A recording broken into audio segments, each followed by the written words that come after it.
आज देश भर में 76वां गणतंत्र दिवस मनाया गया। पूरे देश में इसकी रौनक दिखाई दी। दिल्ली के कर्तव्य पथ से लेकर हर गांव कस्बे के स्कूलों में तिरंगा फहराया गया। राष्ट्रपति द्रौपदी मुर्मू, प्रधानमंत्री नरेंद्र मोदी और मुख्य अतिथि के तौर पर इंडोनेशिया के प्रधानमंत्री की मौजूदगी में कर्तव्य पथ पर तीनों सेनाओं ने परेड की। साथ ही सभी राज्यों की सांस्कृतिक झांकियां निकाली गई। तो कैसी रही देश में 26 जनवरी की रौनक, आइए देखते हैं इस रिपोर्ट में। भारत के संविधान को लागू हुए 75 साल पूरे हो चुके हैं। ऐसे में आज यानी 26 जनवरी को देश में 76वां गणतंत्र दिवस मनाया गया, जिसकी थीम स्वर्णिम भारत, विरासत और विकास है।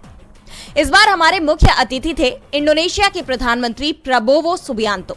इस मौके पर दिल्ली के कर्तव्य पथ, जिसे पहले राजपथ कहा जाता था, यहाँ आयोजित भव्य परेड में देश की सैन्य शक्ति के साथ ही सांस्कृतिक विविधता, सरकारी योजनाओं की सफलता और महिला सशक्तिकरण की झलक देखने को मिली।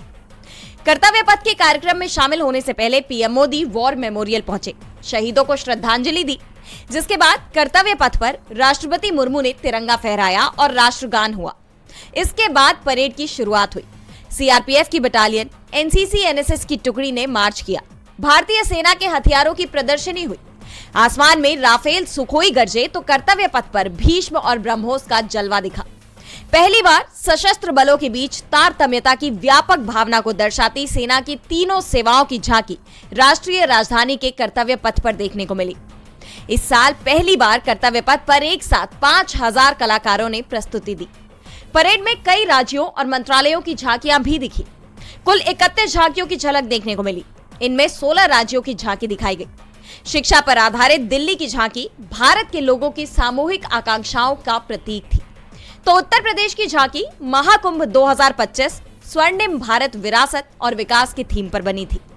हरियाणा की झांकी में भगवान श्री कृष्ण और अर्जुन की झलक दिखी, जबकि बिहार ने नालंदा महाविहार की विरासत प्रदर्शित करने वाली झांकी प्रस्तुत की।